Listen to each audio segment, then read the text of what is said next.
साथियों नमस्कार।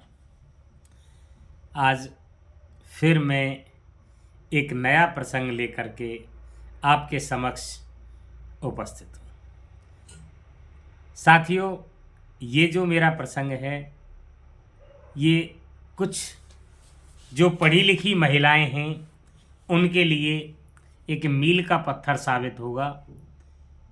कहानी को अवश्य सुनें, लास्ट तक देखें, और जिन साथियों ने मेरे चैनल को सब्सक्राइब नहीं किया है वो सब्सक्राइब अवश्य करें, लाइक करें, फॉलो करें। मित्रों, कहानी का जो टाइटल है वो है एक चुटकी जहर योजना। एक चुटकी जहर योजना। एक्चुअली क्या होता है कि एक घर में एक पढ़ी लिखी बहू आ जाती है और वो बहू कुछ ज़्यादा ही मॉडर्न होती है, फैशनेबल होती है, और वो उस ग्रामीण परिवेश में सेटल नहीं हो पाती है। मित्रों, कुछ ही दिन बीते थे कि घर में तनाव होने लगा।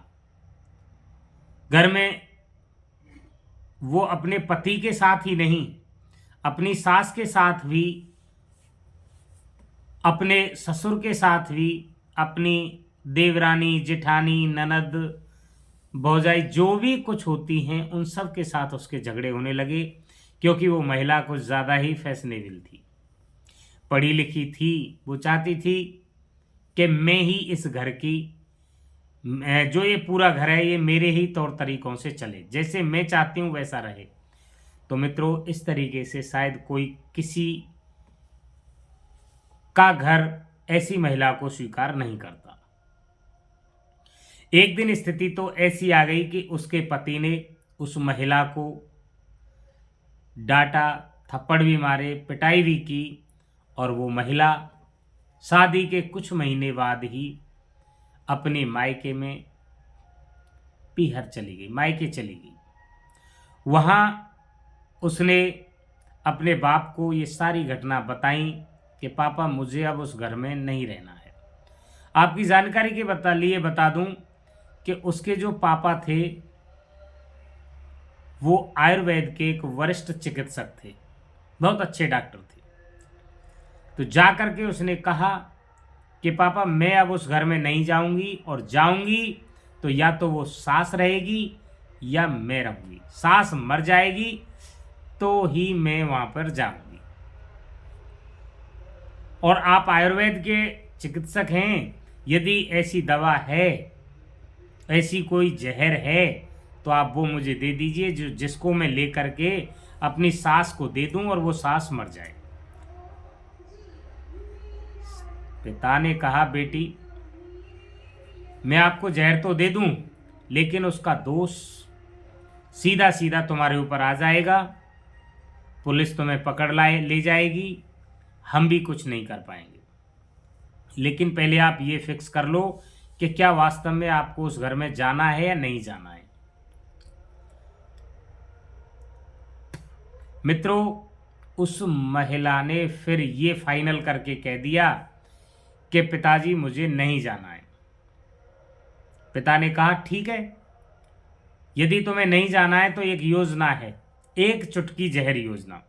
मेरे पास एक ऐसी आयुर्वेद की दवा है कि आप इस दवा को ले जाओ, और ये स्लो पॉइजन की तरह काम करेगी। स्लो पॉइजन से मतलब होता है कि यदि तुम इसको धीरे धीरे अपनी माता के, अपनी जो सासू माता है उस सास के खाने में एक चुटकी डाल देना, और धीरे धीरे धीरे धीरे उस महिला को, जो तुम्हारी सास है, उसको अंदर ही अंदर खोखला कर देगा, और एक निश्चित समय बाद वो महिला मर जाएगी। तुम्हारे ऊपर भी उसके हत्या का आरोप नहीं आएगा। बहू बोली, ठीक है पापा, ये तो बहुत अच्छी दवा है, लेकिन बेटी इसके लिए तुम्हें कुछ करना होगा। बोले, वो क्या है? बोले, यदि तुम डायरेक्ट इस दवा को दोगी और घर में तनाव रहेगा तो फिर भी तुम्हारे ऊपर आएगा हत्या का आरोप।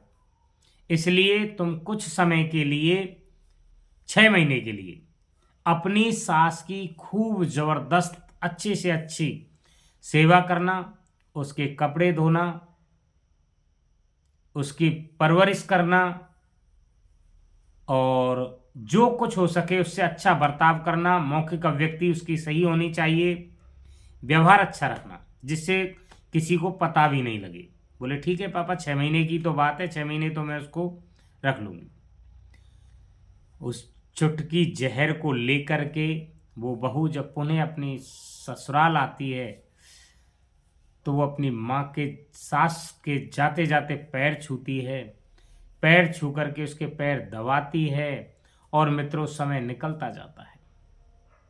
रोजाना रोजाना एक चुटकी उसके खाने में उस जहर को मिलाती जाती है। ऐसे ही चलता रहा चलता रहा। 7 दिन जब बीते तो 7 दिन में उस बहू ने अपने सास के पैर भी दबाए, रात को अपनी सास से पहले नहीं सोती थी, उस सास के कपड़े भी धोती थी, सास को चारपाई से खड़ी नहीं होने देती थी, सास को खुद नहलाती थी। इस बात को देख करके मित्रों सास को बड़ा आश्चर्य हुआ। उसने कहा कि इसने तो बहुत अच्छा बर्ताव कर लिया है, क्यों ना मैं भी अपने व्यवहार में बदलाव कर लूं। अब तो वो सास उसको बहू ना समझ करके बेटी समझने लगी। समय निकलता गया मित्रों, दोनों एक दूसरे की तरफ अच्छा व्यवहार करने लगे। 15 दिन निकल गए। अब तो वो सास अपने घर पड़ोस में कहने लगे कि मेरी सी बहू तो किसी की नहीं है, मेरी बहू तो बहुत अच्छा मुझे प्यार करती है, सम्मान देती है, घर का सारा काम कर लेती है। मित्रों जब बात घर से बाहर वापस लौट के आने लगी, कह रही तुम्हारी तो सास तुम्हारी बहुत बड़ाई करती है। ऐसा ही हुआ मित्रों। फिर 1 महीना, 1.5 महीना, 2 महीना बीतता गया। दोनों सास बहू बड़े अच्छे से रहने लगी। सास बहू अच्छे रहने लगी। जब 3-4 महीने हो गए तो उनमें इतना घनिष्ठ प्रेम हो गया कि सास तो बहू को बेटी समझने लगे और बहू सास को माता समझने लगे। मित्रों जैसे ही समय निकला तो उस बेटी को होश आया कि मेरी सास इतनी अच्छी है और वो 2 महीने या 1 महीने बाद मर जाएगी। दौड़ी दौड़ी पुनः पीहर की तरफ अपने पिताजी के पास गई। बोले पिताजी मुझसे बहुत बड़ी भूल हुई है, मैं ही गलत समझ गई थी, मेरी सास तो बहुत अच्छी है। अब ऐसी कोई दवा हो जो उस जहर के प्रभाव को खत्म कर दे, मेरी सास जिंदी रहनी चाहिए, क्योंकि मेरी सास तो बहुत अच्छी है। पिताजी ने कहा कि क्या बेटी अब तू सही कह रही है? बोले पिताजी मैं बिल्कुल सही कह रही हूँ, सास बहुत अच्छी है, मेरी तो वहाँ वो सास नहीं दूसरी माँ मिली है मुझे। बोले तो बेटी तुम घबराओ मत, मैंने आपको जो दवा दी है वो कोई जहर की पुड़िया नहीं थी, वो तो हाजमा करने वाला चूरन था, हाजमा करने वाला चूरन था, उससे उसकी भूख बढ़ी है। तो मित्रों इस कहानी का मेरा एक ही उद्देश्य था कि प्रत्येक बहू सास को अपनी माता समझे और प्रत्येक सास अपनी बहू को बेटी समझे, तो घर परिवार में तनाव होगा ही नहीं, कलेश होगा ही नहीं। कहानी यदि अच्छी लगी हो तो शेयर अवश्य करें। नमस्कार।